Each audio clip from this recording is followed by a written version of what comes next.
to the Horror Hangout, podcast where two bearded film fans watch the 50 best horror movies ever, and then we talk about them. My name is Luke Condor with a K, and today I'm joined by my regular co-host, Mr.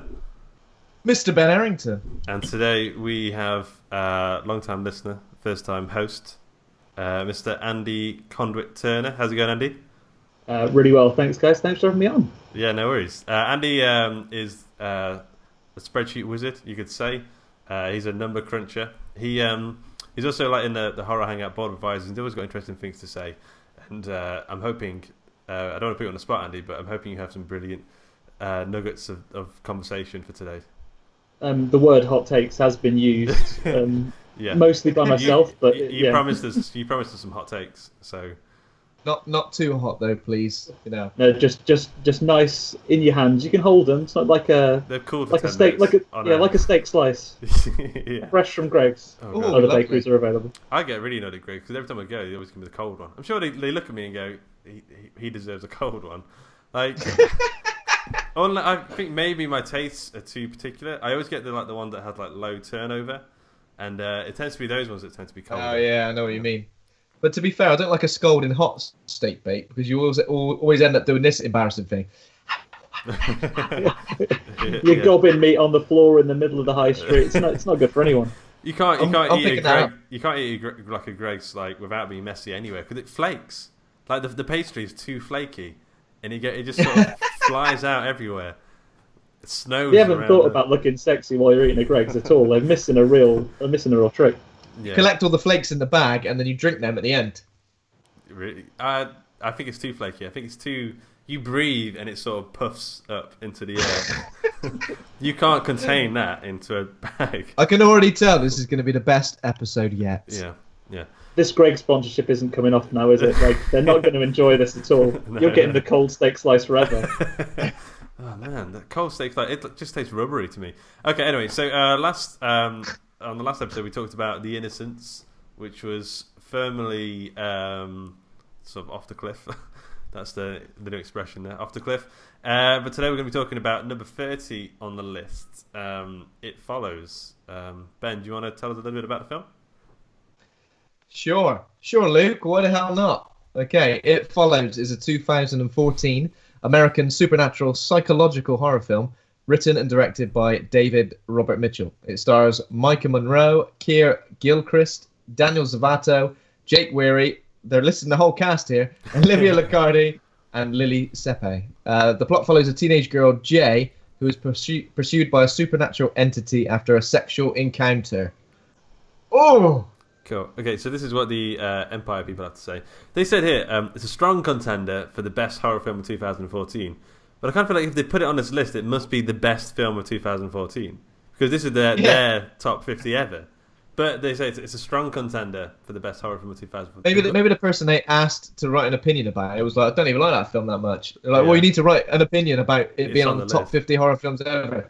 They don't want to commit. Even the best one of 2014. Yeah.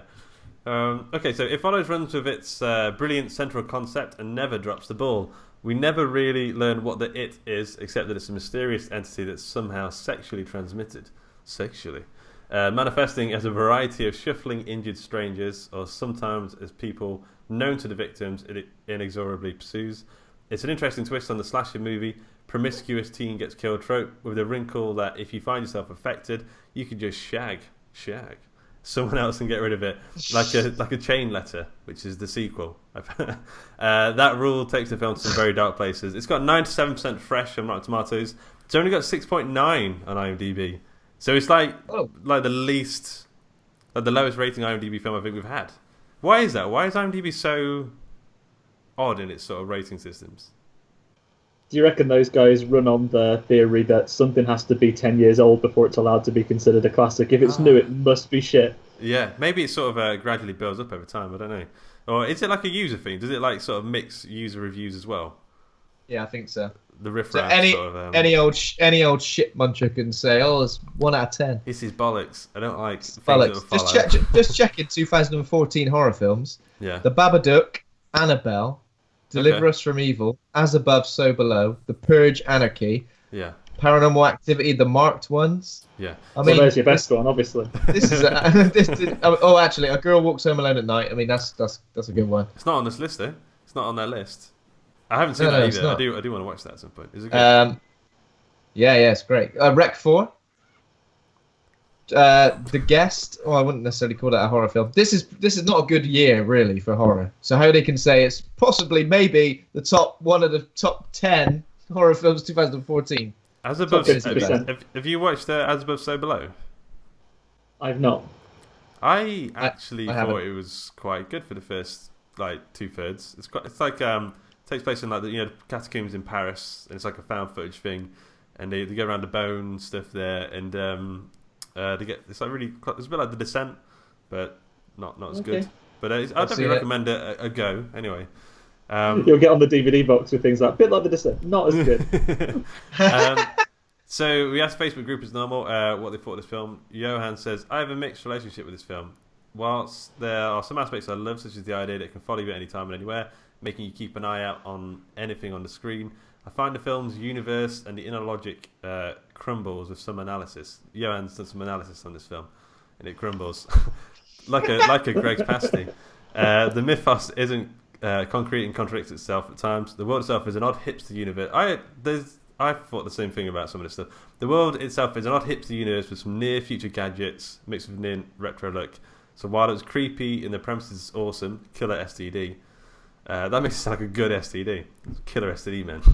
It fails too much on some levels for it to work for me. And then Andy Conduit Turner is right here, right now. So, Buddy, you did say you were going to be Clarissa in this episode, and you were going to explain it all. So maybe you can sort of explain some of the logic, the crumbling logic to us, Andy. Well, I've watched back carefully to some of the explanations, and I think it's one of the early scenes where Matey, who likes a bit of tears and chloroform, we'll get to that later, I'm sure, Yeah. explains really briefly, while the lady's tied to a chair and quite confused, what it really is. Didn't think of giving it a name. It's fine, maybe didn't want to make that commitment. But he talks about some of the big rules. He talks about how it's slow but not stupid. He talks about it's got some type of malicious intent, obviously, because it disguises itself as people you know to really get on your wick as much as anything else. Yeah. But I took a little bit of a look. I Googled for almost 5 minutes to see if I could find, any metaphors or basis for what it truly was. Yeah. And you got all the usual stuff that I think would come up fairly obviously. It's an STI. It's a metaphor for that type of thing.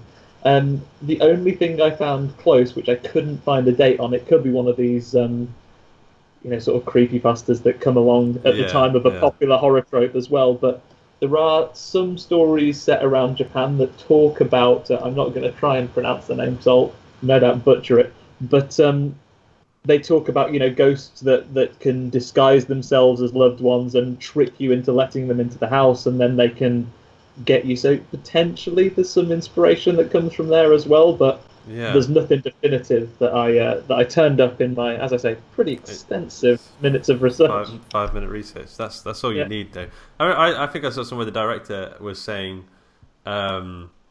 he gets lots of questions about the logic, and he said whatever the scariest option is, that's the answer. I don't think I think he's kind of gone for like the whole it's a dream logic sort of story. So he's kind of sticking with that kind of thing. What did you guys think of the film? Have you seen it before?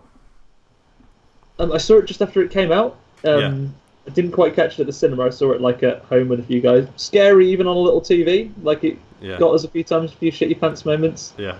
But I watched it again, prepping for this. Still good. Holds up. I think Still shit your if you pants? look at it, yeah. Oh yeah, definitely. I'd made sure I went before I sat down and watched it. But there's. I get what Johan's saying. There are some bits where there's some odd choices, I guess, with the lady with a seashell Kindle for no reason. And it's sort of, is it the 80s? Is it now? It's kind of strange. Well, I kind of figured, I remember Darren Aronofsky was talking about, in Requiem for a Dream, he has a similar sort of thing where he has weird technology showing up, but it's never like jarring. Whereas like in this film, I feel like those bits are kind of jarring. It's like it's like it's a great horror film, and it's got great it is a great horror film, no question. But like those sort of bits in it make me feel like I'm listening to the Beatles, and then every now and again it just breaks out into like an art avant-garde jazz piece.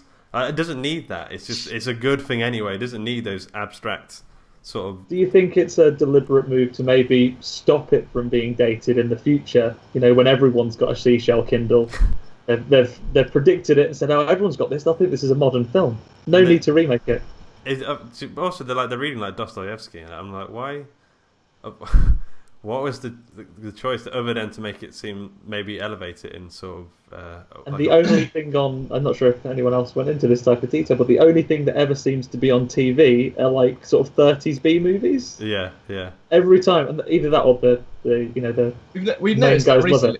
We noticed that recently when we watched the Babadook. It was something very similar, wasn't it? Yeah. There was only like 30 I'm not sure if it's like 2014 horror, isn't it? It's what they were all doing. It's all them 2014 horrors. They're all the same. I don't know if it's a rights thing or just something that's, you know what I mean, it adds to the weird uncertainty of the film and that. But yeah, I mean, I saw this fairly quickly after it came out. I didn't see it in the cinema either. But when I first watched it, I wasn't too into it. I was a bit like, you know what I mean? Average. Yeah. But it stuck with me. It really stuck me, and it followed me around. Yeah. And, it stuck with me, and I was thinking about it a lot. And I was thinking, that was quite unique.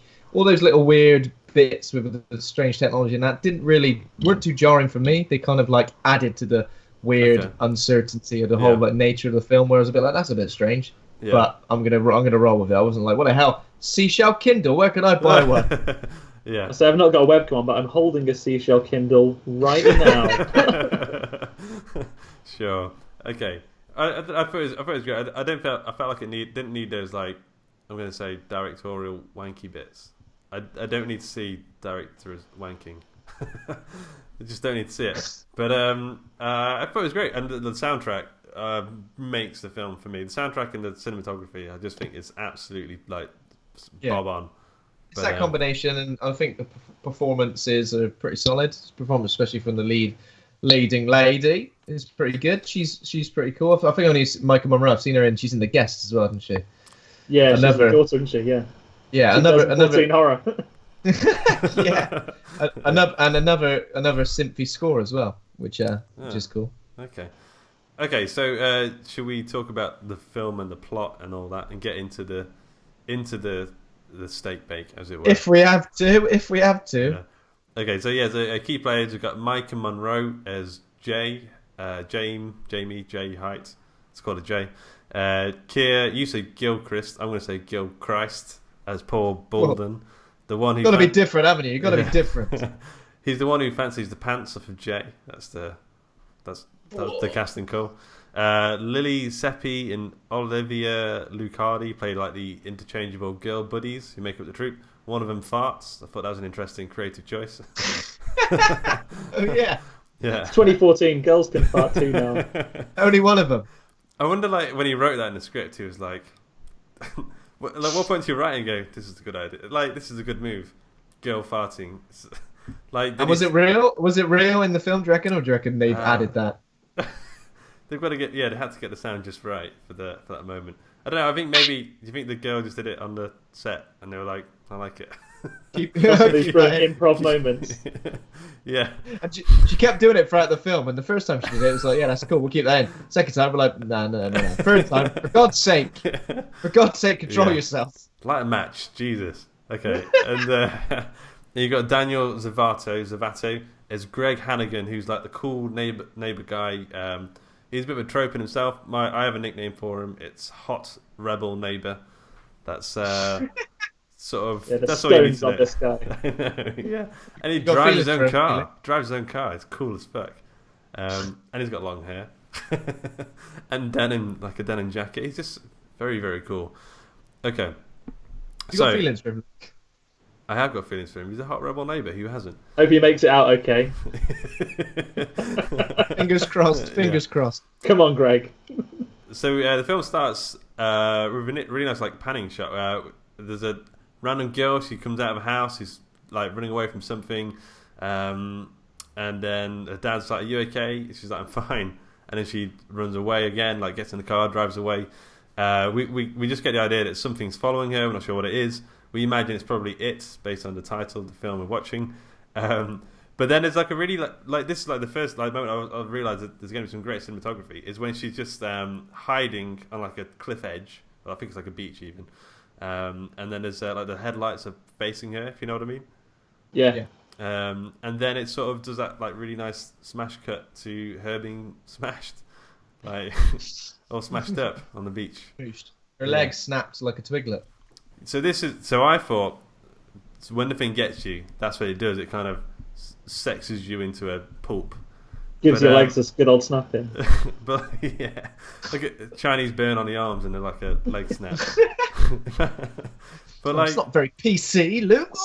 But it doesn't stick to this. Like later on, when we see actually doing it in the actual thing, it's not consistent because there is no leg snappage. There's no like limbs. I think it just does whatever the hell it feels like. Gives you a good old dry humping, yeah. yeah. It's either a dry humping or it will just try and pull your hair off your head, or it'll snap your legs in half. You know, whatever it feels like doing at the time. Yeah. I think to be fair, with this first girl, the leg snapping might have been to really highlight her poor footwear choice for running away. So look at these heels. Yeah. You see her leg it into the house, get a set of keys so she can get in the car. Grab a pair of flats while I'm there. I'm in anyway. Pair of Chuck Taylors. Get some running shoes, for God's sake. Get some running shoes. Get a Reeboks out. Yeah. Other trainer makes are available. Yeah. And then so we understand that there's something following people and it snaps legs. That's like the information, all we need now for the rest of the film. And then we cut to our main sort of character, and we sort of introduce the friend group. We have like the shell phone thing, and then I guess it's like the first date, or what happens around here. So we get some nice music. I know we get the disaster piece music coming in now, which is had me smiling pretty much instantly. Is that when she's in the swimming pool? We see. That's it. Right? Yeah. The bullets I have here are we've got swimming pool, perved on by neighbour, seashell phone, farts. That's it. So what's the whole like? Basically, that is a poem. That is a poem in itself. Haiku. What's the deal with the peeping Tom? Because he comes into it a few times, and again, I don't really understand what the whole thing is with him. There's a bit when he's like on a roof, not the naked one on the roof, but do you know what I mean? He's like peering through the window. He like taps the window or something, and you see him outside. He sort of disappears though, doesn't he? Yeah. What's his game? Is he the fake out? Sorry, Ben, carry on. We must point out that this is a child, not just like a adult peeping Tom. You know, it's a child. When a child does a bit of peeping Tom action, that's just sweet. It's sweet when an adult does it. It's cute. Instantly sinister. Why is it like that? Why is it not the other way around? Is he like the fake out jump scare? Like in 2014, is the peeping Tom child neighbour? Is he the version of like a cat from an 80s horror movie? Maybe, yeah. Just a little 10-year-old boy on the fence crawling around. Yeah. Having a look at her in the swimming pool. Yeah. Ugh. Okay, so we've got the fart. We've got she's going to go on some date. we know that like this guy she's going out with, apparently he's a nice guy. All seems well, and they go to a cinema. It's an old school cinema. It's got like a Wurlitzer thing in the middle and the conductor. Again, like why I don't really quite understand the logic of it, but it's dreamy and strange. But the guy seems sweet. It's not my thing. I prefer hot rebel neighbours. But, Team Greg. Yeah, Team Greg. But this guy, like, he seems cool enough, and then they're playing a game like it's all very like downbeat, isn't it? The entire sort of the tone of the conversation. It's all very indie mumblecore sort of. I like when she says, "Have you ever played this game?" and then she explains the game. I'm like, no one's played that game. That's not an interesting game. Have you ever played that game? I Spy. Successful, yeah. Yeah. She should have done that game where you make someone look down at your hand. Or that one, me and Kat always do that one where I say, "What's that over there?" I say, "Who's that person?" She looks over, and I put my finger there, so she's been turning her back. So basically, so the game is like point at a person and then say But no, the other person has to guess who you're thinking about and why you want to change with their life, or something like that. Anyway, when they're in the cinema and he goes, "I'd be that girl," or "I guess that girl." She's like, "What girl?" And then he gets her with a finger. No, but Disgusting. Not on the first date. well, I don't know. It's cinema, isn't it? Isn't that what kids do? I don't know. But anyway, the girl's not there. Jay can't. He's got a popcorn on his lap. With a hole cut under. What's this in the bottom? A jelly bean. Jelly bean. Okay. Haribo cherries and a jelly bean. Okay. So they're on, the guy freaks out. He's like, "Can we go?" I'd be like, I've just paid like £10.99 for this ticket. So I ain't going anywhere. Expensive. You sit here and die, mate. Yeah. You sit there and we will watch this rom-com together. And if you die, you die. So she goes, "Okay, yeah, whatever. You need shit, whatever. Like, your stomach's off, is it? Jelly bean's not performing." And then I think we go to the next date fairly quickly, which is like the sexy date. I don't think he actually go anywhere. Did he just go into a car park? Is that like a car park date etiquette, isn't it? It's like first date, aborted cinema trip. Second date, car sex. Straight to the car park. Like there's hardly any sort of getting to know each other. It's literally. It's like a. Do you see that girl? No, I've got the shits. Car park. Car park. Oh, do you fancy a little bit of car sex? Oh, I do actually. I've been thinking about it all day. You know what I do? Yeah, I actually do. Okay, so the cinematography again is great. There's that whole sort of thing where you just see them in the car, the yellow light, and it's just sort of like there's so much dark space around the car, and it's already sort of there's a load of these wide shots that just always have you sort of looking sort of around to sort of see if there's anything there.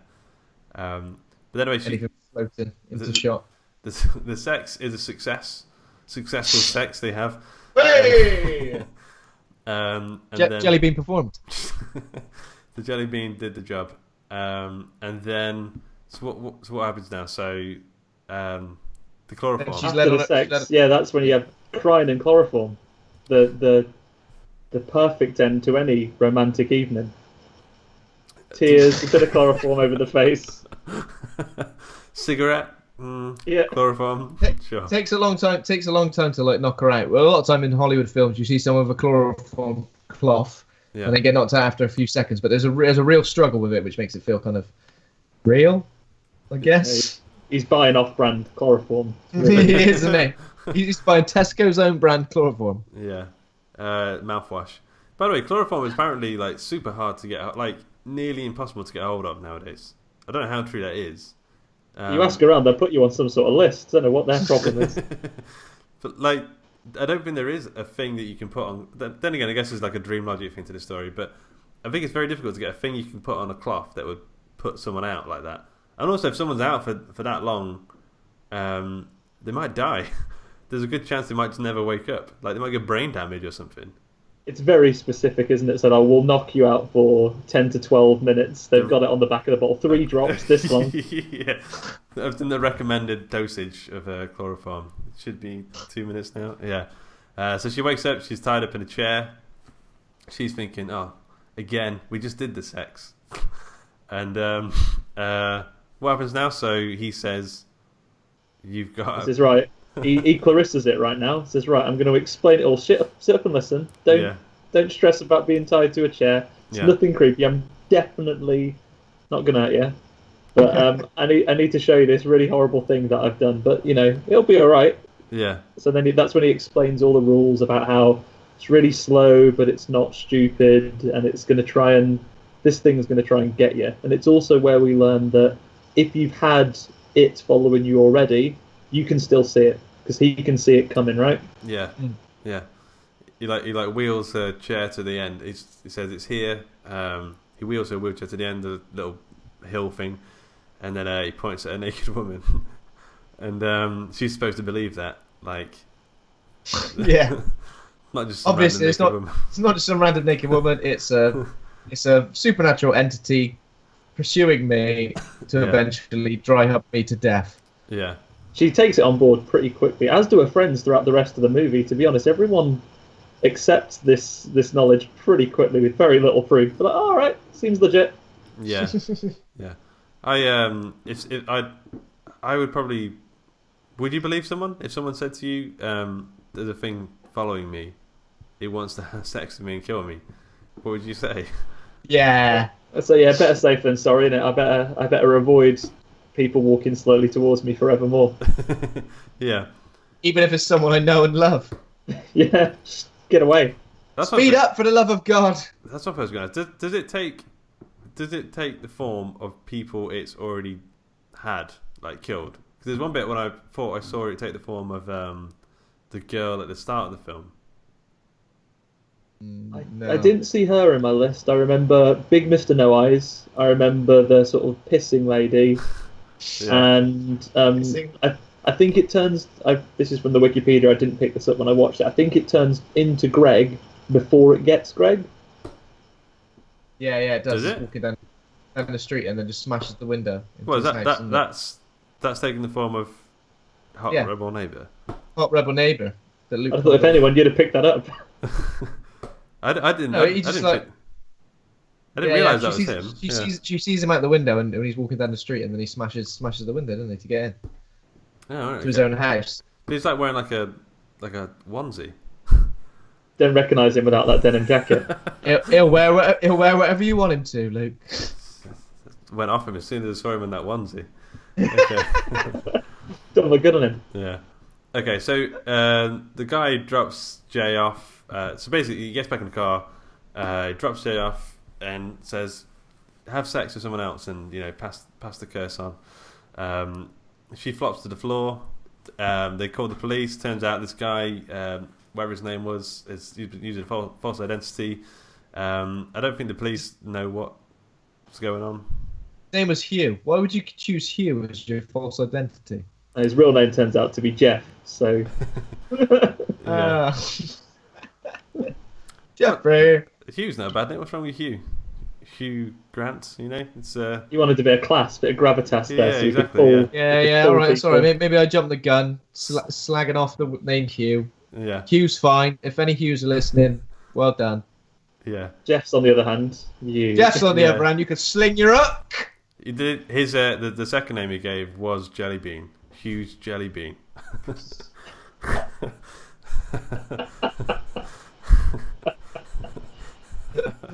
Okay.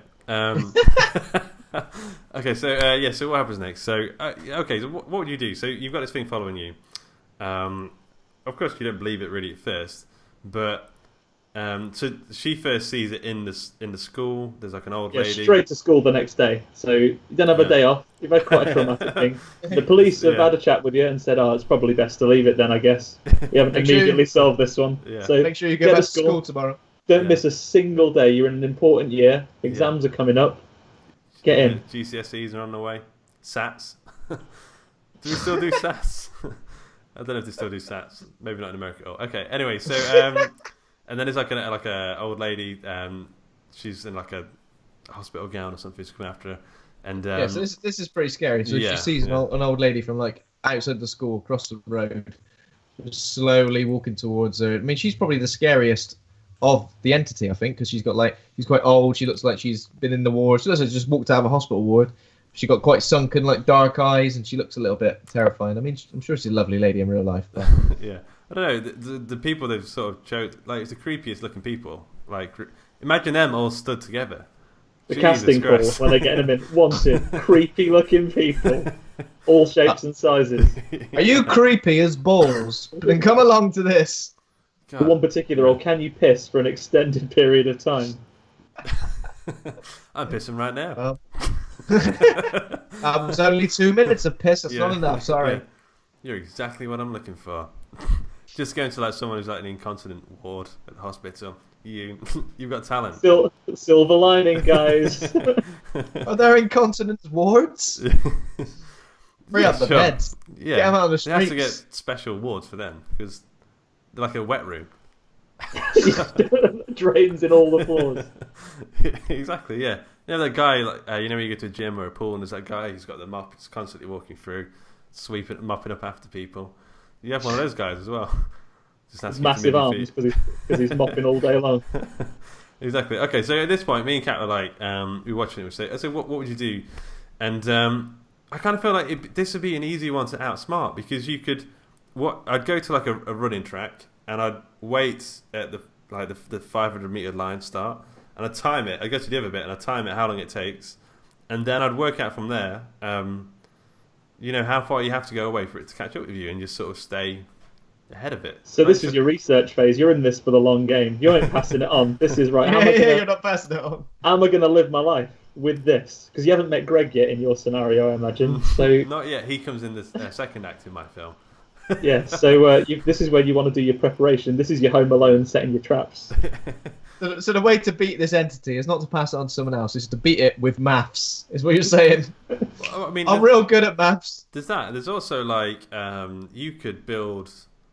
I've seen like a YouTube guy. He built like this like vault thing under the ground. Like you walk really far away, like you drive to Scotland or wherever, and then you go back, drive back, and then you sort of build a vault or whatever, and then you get in there, wait for it to come in, go up, put concrete in. You could easily, I'm sure you could easily beat this thing, right? This is definitely the plot for the sequel, Luke. I need to add this to my list of potential solutions that I was going to crack out later. Oh, you put your list. Okay, cool. This is a great solution. Well, because Jay obviously finds it pretty easy to pass it on because, anyone have a go on it. But if you're Paul, if you're Paul, you're pretty much screwed. I know he gets involved with the old working ladies, but if you couldn't and you really. Yeah.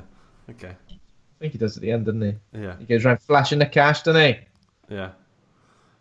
Okay. All his coffee shop money. So we'll talk more solutions later, but I think I've pretty much solved it.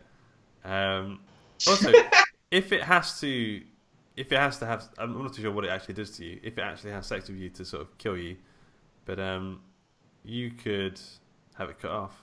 Like, would that work? Or is it not having to have sex with you? I don't really understand the logic here. I don't think it has to have sex with you. I think it just attacks and kills you in any way. Imagine you were followed by it and you just cut your knob off. What an overreaction! It's the first evasive maneuver, and it follows School of Survival. Off. It explains to that ain't going to work, Soz. You've wasted your effort. Can you see that guy? Can you see that guy? Nope. Off. And it's still walking towards you, and you go, shit. Well, no, what have I done? You cut it off, and the other guy's like, oh, him. No, yeah. All right, I didn't see him. He was behind a pillar. Obscure. Behind a pillar in this angle. Yeah. Okay. So I think at some point now, so she's like freaked out. She's seen the thing following her. She's convinced. Paul, who's like kind of fancies her, agreed to stay at the house. This is one of the more terrifying bits of the film. I think is when she's staying at the house. Paul's sleeping, and not Paul himself. That's the scary bit. He's sort of sleeping over on the sofa. As the window smashes, Paul says there's no one here, but we all know someone is here. She goes into to find out what it is, and then it goes all slow motion, and then there's the urinating woman that comes in, and it's I found it really, really scary. Because she got like a fat lip as well, hasn't she? She got like missing teeth and stuff as well. Yeah. She's having a bad day, basically, and Paul, bless him, he's gone, right, I've heard the window break. I won't go to the room where I heard the window break. I'm just going to bugger off somewhere else to make sure the rest of the house is all right. What happened? Yeah, I'd need a wee.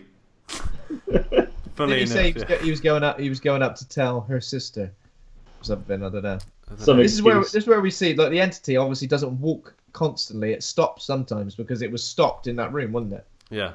And then it walked forward. So clearly it stops for dramatic effect sometimes. It doesn't just walk constantly. It's not like a computer game NPC or something. If there's a wall there, it just carries on walking. Oh shit! Oh Jesus! Oh my god! Can you imagine an NPC following you all the time? Like a fly trapped in a room. Yeah. Okay, so then she goes upstairs and she sort of locks herself in the bedroom. And then I think this is the most terrifying version of the thing, is where like it's the mother, I think it's like the sister or friend, sort of opens the door, and then a guy just pops his head under. I find that absolutely terrifying. big Mr. No Eyes rocks up, doesn't he, through the door, just as they're letting their mate in after she's been banging on it. I think it's that casual movement that he just sort of like. It's just so like. It's Peter Crouch, just 6'7" Peter Crouch just goes, hey, here we are doing the robot. He looks like he belongs. It's like he's walking in there, no one knows he's there. Like, hi guys. Like he's just like there's no hesitation at all. He knows he belongs in that room. He's walking in. Anyway, how did she get out of this bit? Did she climb out the window or something? Did she do it out the window? Yeah. Yeah. Straight out the window and onto someone's bike. Yeah, rob some kid's bike. And this is your first glimpse of Greg, right? He's having a chat with some girl in the car, raises an eyebrow and thinks, right, this is something I want in on. I better catch up with this lot. She's riding a child's bike. Oh, yes. Yeah. That's my bag. So she goes and hides on a swing for a little bit. And then I think this is where Greg says, I'm going to get my car and we're going to go to some beach house or something. I don't know. Again, Greg immediately on board, right? So as soon as there's a ghost that's following me, he goes, all right, yeah, let's go. Yeah. I don't go to school. I skive. I play, what do they call it in America? I play hooky. Yeah, plays hooky. I always thought that meant something very different. When they said I'm playing hooky. Yeah. It means like wagging school. If we have any American listeners, what do you say? We always called it wagging. Bunking off. Bunking off. That sounds very posh. That's bunking off. Playing truant. Playing truant. What do you call it? Wagging, yeah. What does that mean? What does wagging mean? It's wagging school. Is that what you? Both of you say? Did both of you say wagging? I'm in a minority here. It must be a Midlands thing. Yeah, we say wagging. You wag. Are you wagging to school today? I'd be like, I'm going in. if you can, very casual conversation. Are you wagging today? The more I say, the more ludicrous it sounds. So I've got to get in. So we're bunking arf. We're bunking arf. Oh, I think skiving. Skiving. I think people said sometimes. Yeah, skiving. Do you say skiving, Ben? I'd go skiving if you were telling your mum and dad you were sick. Wagging if you weren't. You're just gonna not go. Yeah. Skiving is more like when you're at work, but you're like doing fuck all. Well, I think it comes from the same train of thought. Skiving, but like if you want to differentiate it properly, wagging. I'm not bored with this.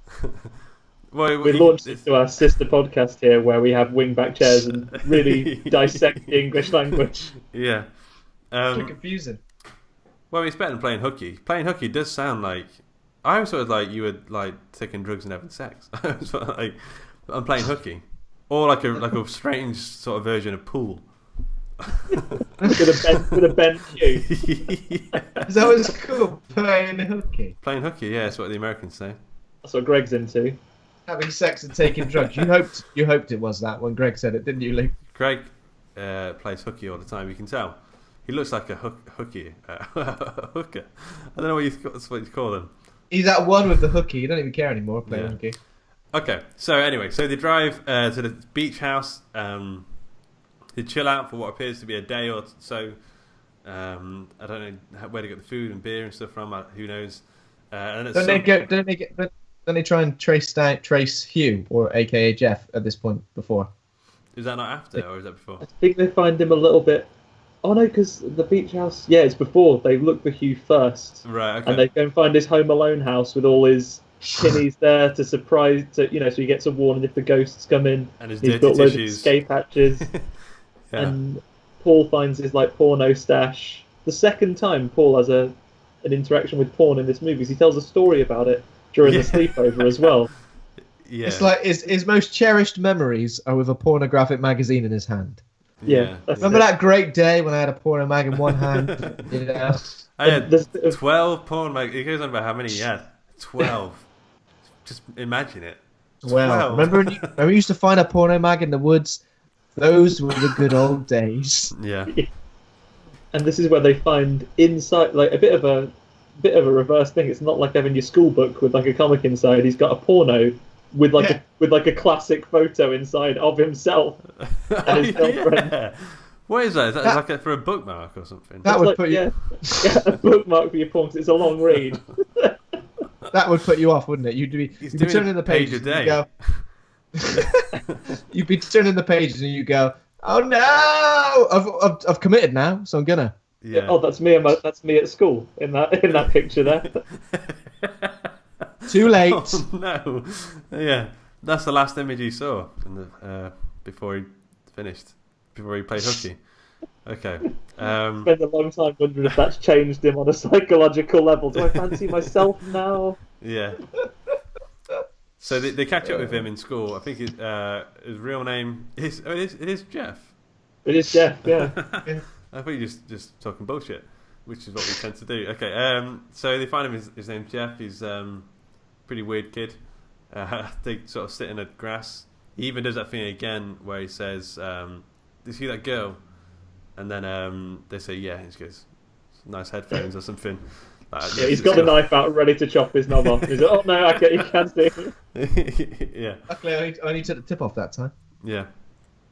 The edge of the jelly bean, the crust.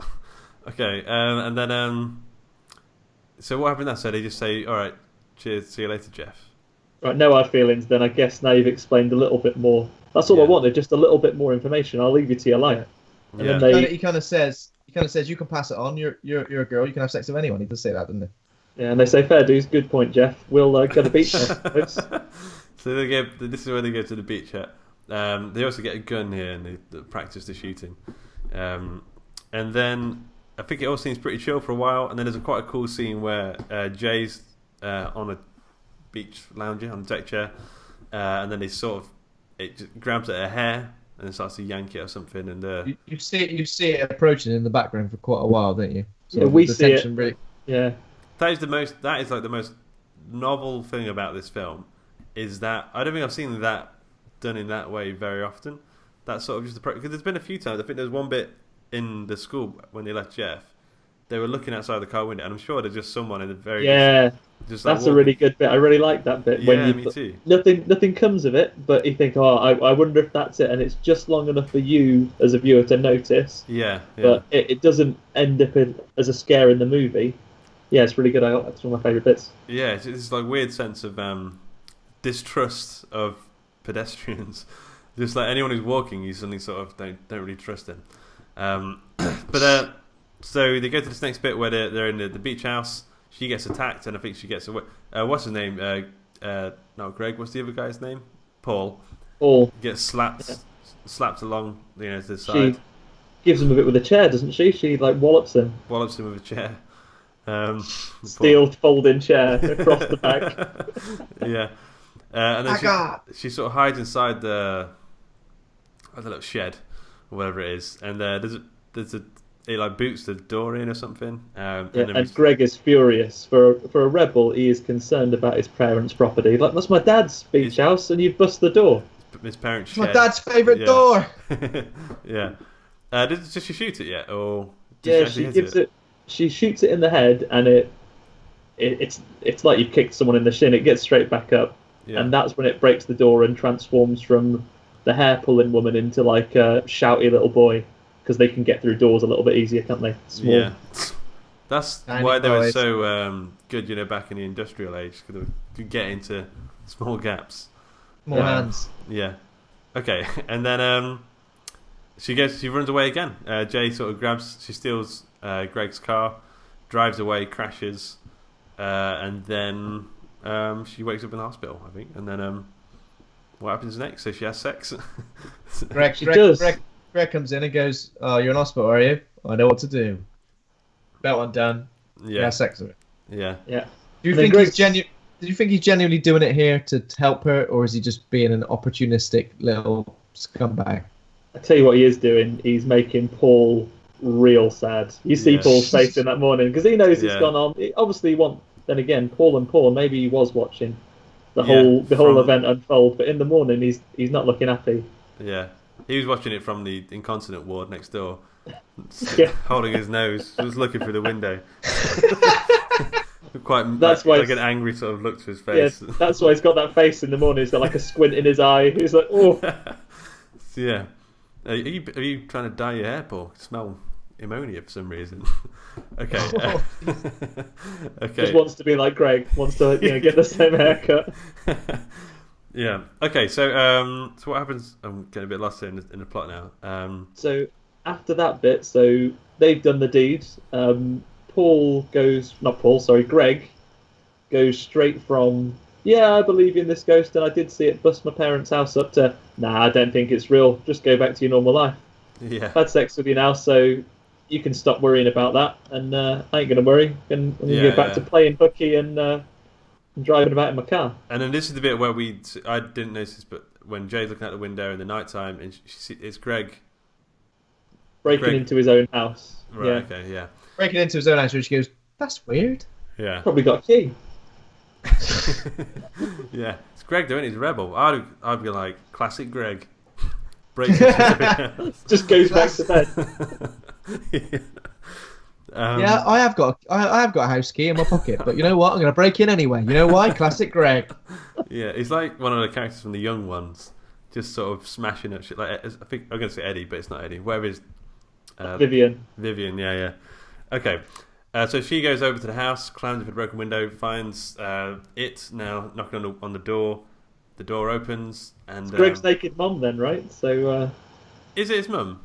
yeah, because again, between Wikipedia and then when he opens the door and says, "Geez, Mom, stop knocking on my door naked," but she's not having a beat of it. Yeah, She's got a singular breast out, hasn't she, at this point? It's like a Game of Thrones outfit, I think. I was like, "Oh, Jesus Christ, Mum!" Yeah. So that's pretty. I didn't realise it was his mum. So that does take that to another level of horror for me. She like dry humps her son to death. And like he goes all pale. Is he pulling that face because it's his mum then? Like it's a kind of a weird mixture because it is a dry hump. You definitely see when Jay's looking on in horror and all the lights are going all flickery. Yeah, all the lights go all flickery. So it's she's giving him a dry humping, but it's also quite gooey. There's a lot of goo around on the scene. The famous gooey dry hump. Yeah, it's a little known variant of the dry hump. Yeah. But it makes you pull a face like that. So he goes all pale, and then he sort of looks like he shrivels up a bit. I guess doesn't get the leg snapping treatment or the Chinese burn, although he probably does get a burn of some kind.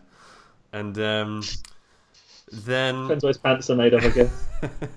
Well, they look fairly lubricated.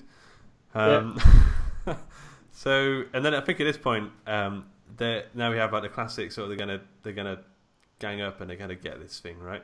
And yeah, this is Paul's plan, right? We have a little conversation where Paul goes, "Do you trust me?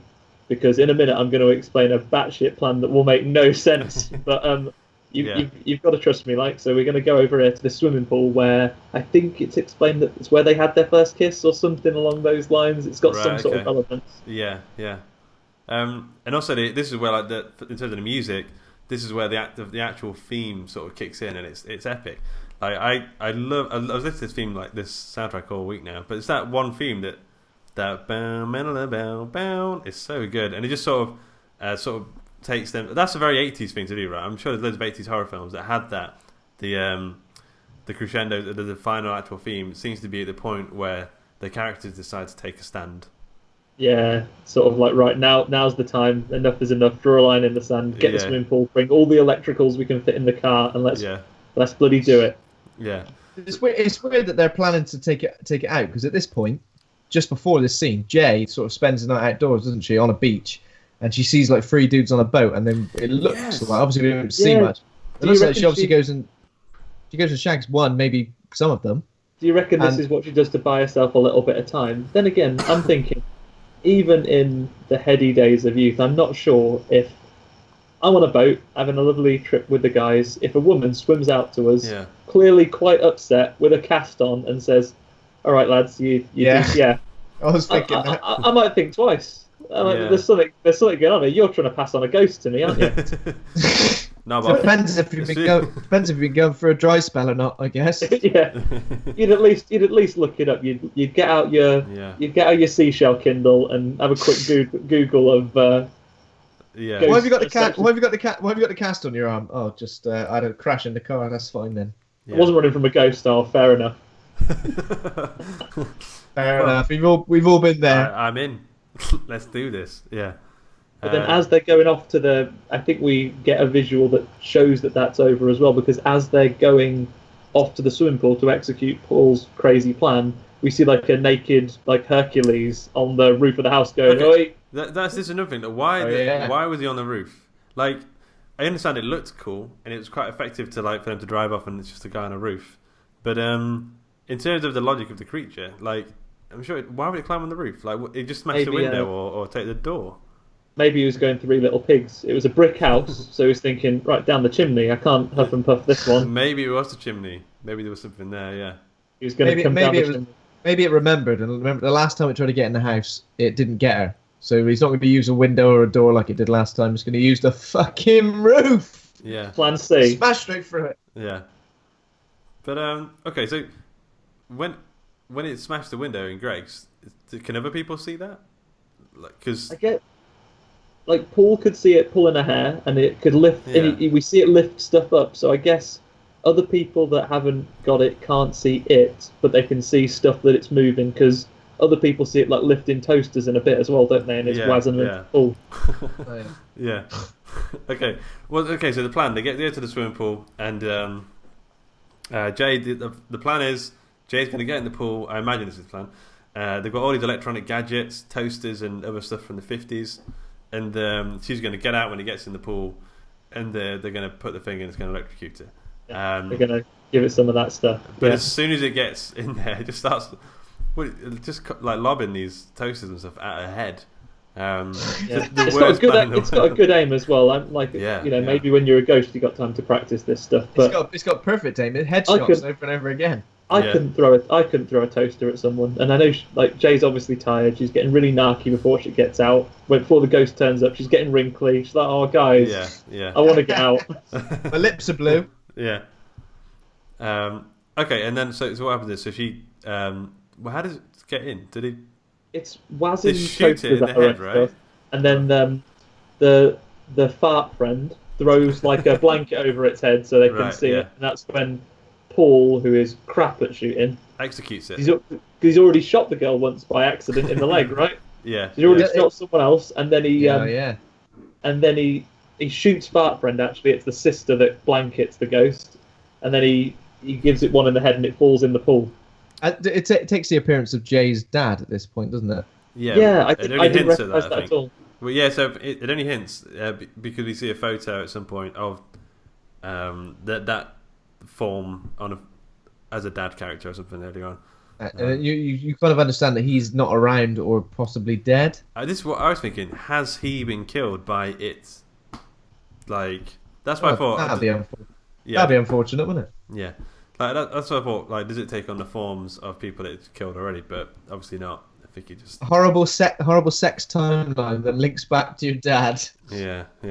We're linked in one way, Daddy. So here's where it ends. I mean, I don't know how you feel about this ending. So she gets out of the pool. It grabs a leg, and then they shoot it again in the head, and this time it dies. I don't know what the difference is, but they shoot it in the head in the water, and it sort of. And then the pool fills with blood, right? And Jay can see the pool fill with blood, but then it's sort of left ambiguous because she never really says, "Oh yes, Dad, I can see." It's got little crosses on his eyes. He's done. Yeah. And then they have some celebratory sex. Jay's like, "Okay, Paul, you deserve it. Let's." You've earned this, Paul. This is your reward. Fill your boots.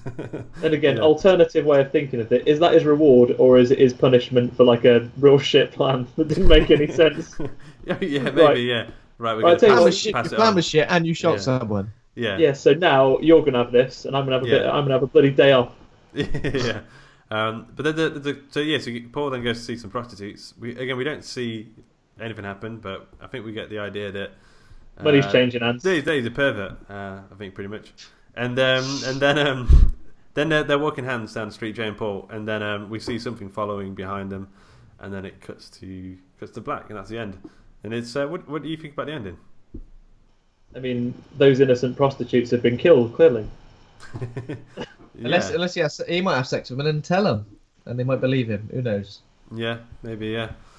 I thought it was quite cool. I mean, I don't really understand why the shooting in the head in the pool would be the thing that does it. But yeah, I don't get his plan. Especially like they must not think it's worked either. Otherwise, why would he go off? Having now ended up going out with the girl he's loved since they were kids, thinks, right, I've done this. better go and shag some prostitutes afterwards. Just to maybe that's completely my palate. maybe it's unrelated to the entity. It's just showing him and what he does on an average weekend. Well, yeah, I think after having sex with Jay, it's awakened his sexual appetite, and I need more, and he goes out to the goes out to see the prozzies on the corner. And let's face it, after quite a harrowing couple of days, Jay's probably not really up for that much sex at the minute. Probably wants a bit of time off.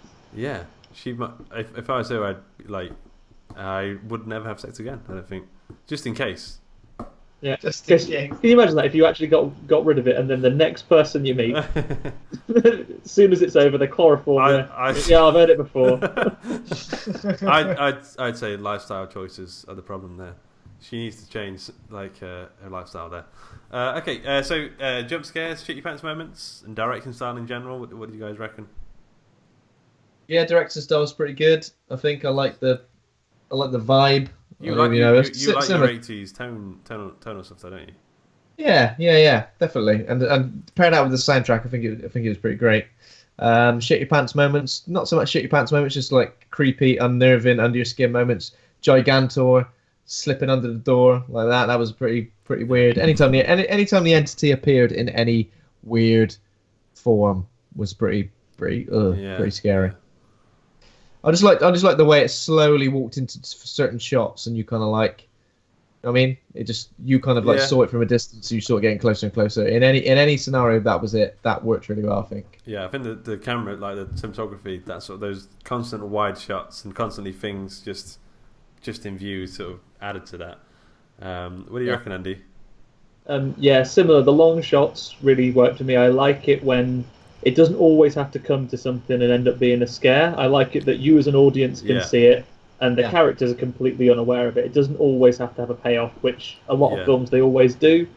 It's good that characters can kind of run away from certain scenarios as well, because how many films do you watch, especially modern horror films, where you're just run away, get the hell out of there? Yeah. And that happens numerous times. Yeah. So it's quite satisfying, and it feels almost like a realistic way for people to deal with these things, if they were real.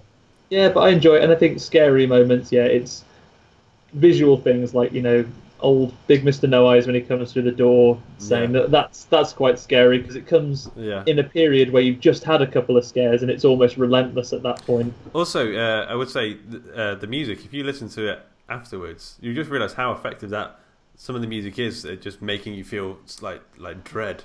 It's like a constant I don't know. It's like a churning sort of sound. Just listen to the music and that'll terrify you. And then the sort of volume in the music as well, it goes from being quite sort of calm to suddenly bang, sort of. Yeah. It's quite unnerving to listen to, definitely. Yeah. Okay, are you ready for some trivia? Let's go for it. Yes. Okay. So number one. The film's concept is based on a recurring nightmare the director used to have, where he would be stalked by a predator that continually walked slowly towards him. True or false? Andy, do you want to go first? On the spot, I'm going to go true. Okay. Benjamin? Yeah, I think that sounds true. Apparently, he said it, but whether or not he's lying, we will never know. So I'm not going to give you a point. No. Okay, yeah, you got a point. We'll never know. We'll never know. -1 point to you. Wow. Yeah. Great. Okay, number two. At the theatre where you go to watch the film with the Wurlitzer and everything is the actual theatre where the original Evil Dead premiered. True or false? That sounds like it could be true. I'm going to also go true, assuming it hasn't been redecorated since, right? Yeah, true, apparently. Again, it's from the internet, so we never really know. Much like every question ever. No, you'll never truly know. Yeah. This trivia has taken a horrible turn this week. Okay. I want some serious. I want some true or false. I want to know if it's true or false. I can't go with it's ambiguous. You want like a solid question with a solid answer, right? I want a solid. Number three. Who would win in a fight? It, the Thing, them, or Pennywise the Dancing Clown, aka It? I don't have a correct answer. The Thing would. The Thing would win. Well, I don't know, because the Thing's like a physical thing. Do you know what I mean? Pennywise is a big spider thing, right? Is he having sex with people that he shouldn't? The thing is a big spider thing as well at the end, isn't it? They're all big spider things. Them, I had to Google it. Oh, them. Them big giant ant things, like mutant ants. Oh, spiders to take out the answer. But there's a lot of them, And maybe. it follows things if you're trying to dry hump giant spiders. I do It's think squashed. the Thing has a good, because like you just sort of how do you kill the Thing? Oh, you get fire on it, right? So Put a bit of fire on it. yeah, but I've got to say, You get Kurt Russell in. Pennywise is like eater of worlds, like apparently. So like he's a sort of demon god thing. It says it himself. The two things he loves: eating worlds/children. But if you eat worlds, surely you get a bit of children sprinkled on there. You should just focus on that. Like hundreds and thousands. Yeah. Or millions, you could say, of them. And if you've had a world, if you've eaten a world and then you move on to children, surely it won't be satisfying. No. You have to eat so many children to equal one world. How many children? Oh, that's not... Dear A Siri, lot. how many children? Wolfram Alpha. Yeah. Okay. So I'm gonna say you got like. Wait. So who are you going with, Ben? I'm going to go with The Thing from The Thing. Okay. Andy. I'm going to go with Pennywise, the it from that sense. Well, of course, we'll never know. Well, We're gonna have to, I want to see a new fighting game with just horror film yeah. They should do. baddies. Well, they Yeah, the did. people who do Mortal Kombat should make Yeah. one, because they do every Mortal Kombat in the last few. There's always been like Alien, Predator, Freddy, Jason. They've all been in it. Yeah. They should just give them a license and say, do one. Do one. Do one. That'd be good. But Pennywise. Like, Okay. approved. Yeah. Okay. Question number 4. The entire. By the way, I'm going to give you a correct answer on that last one because why not? The entire score by Rich Vreeland, aka Disaster Piece, was completed in less than 14 days. True or false? Oh. False. Yeah, I'm going to go false because we've had a couple of trues. I'm just playing the statistics here. Yeah. You're both right. It was actually 3 weeks, so still like an amazing achievement. Also, Disaster Piece does the music to our other podcast, The Story Studio. I've emailed him a couple of times and he seems like a nice guy. Okay. Yeah. So, the last question, sorry Ben, it's not a solid question. It's an ambiguous one. What is its true face? As in, it from It Follows. It from It Follows. Its true face is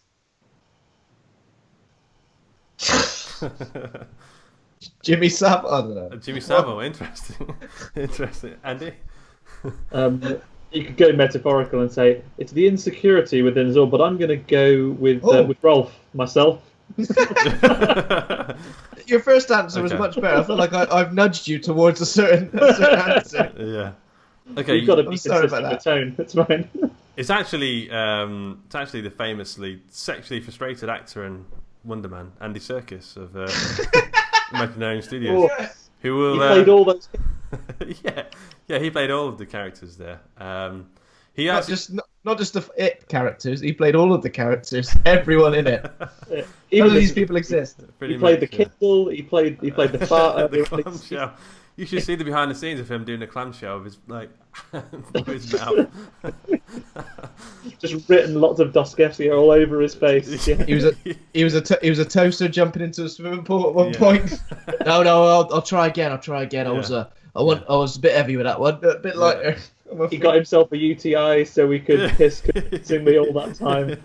Yeah, he's just been cast as he's going to be putting his monkey talents into portraying Abu in the upcoming Aladdin film. He isn't, but I really hope he does for some reason. I was believing that then. There's got to be some other actors that are properly pissed off. I do a really good monkey, and Circus gets every job I go for. He's got like a proven record though, playing Caesar. Amazingly so. I think he should put those. And Right. King Kong. He was King Kong as well, wasn't he? Was he? With the... Yeah, Okay. he's all the apes. Do you name a CGI ape that's in? So when you cast Abu, he's got to be Abu. Seriously, I think you bring in like an integrity to the role that Abu never really had in the original Disney animation. Some real gravitas. Some real gravitas. A really tiny little hat on his head. Yeah. Okay, so you got them all right. Why not? Nailed it, 100%. But I mean, like I said, we never really know these things. I can't work under these conditions, Luke. This is too ambiguous. On the next show, I'll give you some solid answers. They'll be like maths problems. 1 and 1 is 2. I think Yes. they'll be a little bit more complicated. There'll be some fractions. some stuff that you'll need a calculator for. Bring your scientific calculator for next. If the creature from It Follows followed at 3 miles per hour, and you were in Aberdeen, how long would it take until it raped you? Maybe we should post a quiz on the Facebook group with several questions like that. Yeah. First correct 10 out of 10 answers wins a prize. Yeah. How long from John O'Groats to penetration does it take? Yeah. Penetration. I visited penetration. It's lovely there. This time of year. Like if it's the big, tall, no eyes man, I mean, obviously he's got a bigger stride. You have to consider these variables in the calculations. Don't want to get penetrated by him. Jesus. Yeah. No, not by Jesus. Okay, so we need to grade the film. Andy, do you want to go first? Because you are a guest today. I'm going to go. I enjoyed it. It's solid, but I don't know. I'm more of an old school when it comes to my slashes. I love the classics from the 80s. I'm going to IMDb it and maybe mark it a bit down because it's not old enough. But I'm still going to give it good. I'm going to give it a B. Okay, solid B. B. Ben? B's pretty high. B for Ben? B for Ben. I'll probably go a little bit higher, I think, because it just really does it for me, this film. It really does it for me. I think it's pretty creepy. I think everything that comes with it works well. Soundtrack, cinematography, directorial style. Possibly could be like a cult classic, I reckon, in a number of years. I'll give it a B plus. Okay, I'm going to go B plus as well for the same reasons. I think it's a really good film, and it is one of those things that I think is such a novel idea, or the way it's done. That it just sort of stands out a lot, especially even from the films that we've seen on this list. It really does stand out. But I can't give it an A because some of those like weird logic things I felt just weren't thought out enough. They just... I expect I'll come back in a few years and be like, I was too harsh. Luke, what would you give this film if Greg wasn't in it? It would go down our books. I mean, it already has now that I realised I saw him in a onesie. It's just not cool enough for me. He's now gone from like hot rebel neighbour to average onesie wearing to loser. neighbour to that guy. Mum shagging loser. That's you, Greg, talking about you. So to finalise it, we've got a little bit of insight to your escape plan, Luke. But how would we all escape from It Follows? Yeah, chop it off. It off.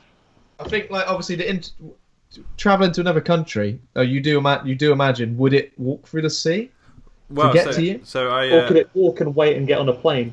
The director said it would get on a plane, so he answered that question.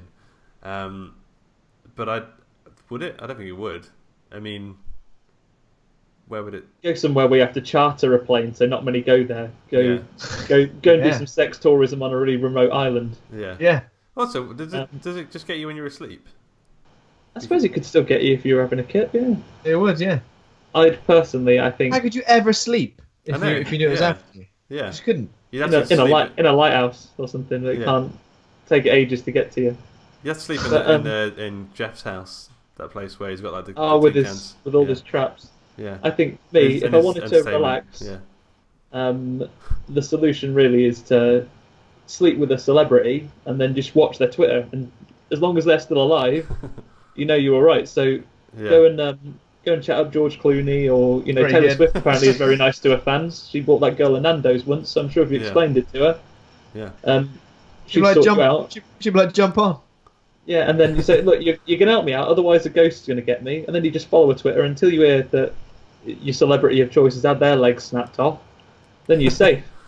Get up every morning, check your Twitter, they're still kicking. Yeah, you're safe. Taylor Swift's gone too far this time. She had her legs snapped off. Okay. Until you read the headline, you're safe as houses. Yeah, that's not a bad idea. Very good idea. Yeah. Okay, so that's gonna pretty much do it for this one. We are moving on to next week. We are doing Night of the Living Dead, which is pretty timely with George's passing. So it'd be nice to watch that one. And is there anything else you guys want to say before I wrap up? Thanks for coming on, Andy. Oh, thanks for having me, guys. Thank you. It's been a lovely time. Yeah. Delightful. You're welcome to come on whenever you want to in the future. Just turn up. This is pretty much the time we record, so just get on Skype and then jump on. Okay, so this show is brought to you by Story Studio Hawk and Cleaver. Head over to hawkandcleaver.com and grab a free book. Become a patron for early access episodes at patreon.com/Hawk and Cleaver. Thanks to Kovac Cowan for our theme music. The outro music that's playing right now is actually the music of Edward Harvey. It's a song called Murder on White Willow Lane. He's one of our friends from the Horror Hangout Facebook group. Come join us there. Thanks to Acast for hosting the show. Thanks to the listeners. If you enjoyed the show, give us a 5-star rating review on iTunes. Thanks to my co-host Ben for being a real horror dude. Thanks, Ben. And thanks again to Andy. Luke, Thanks, thank you, guys. Andy. All right. Bye. Bye.